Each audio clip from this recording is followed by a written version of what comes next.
l'addiction au porno, c'est une addiction intellectuelle. C'est beaucoup plus facile de regarder un film porno, ça peut durer 2 heures, 3 heures, tandis qu'une activité sexuelle ne va pas durer 3 heures, 4 heures, c'est un peu trop. La pornographie, elle est facile d'accès. En situation, l'envie va être tellement forte que il va en souffrir et éventuellement, il peut ressentir le même type de choses que quelqu'un qui rentre chez lui et qui a envie de se servir un verre. C'est pas pareil qu'une addiction, par exemple, à l'alcool, où c'est dans le corps qu'on ressent un besoin. C'est beaucoup plus discutable de savoir s'il existe des dommages liés aux addictions sexuelles et si ces dommages sont vraiment indépendants du regard qu'ont les autres sur ces comportements. Nous sommes consciemment monoprocesseurs.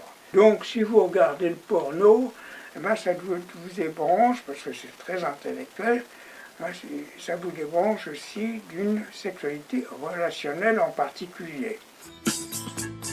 Moi, je serais beaucoup plus prudent avant de poser un diagnostic d'addiction sexuelle.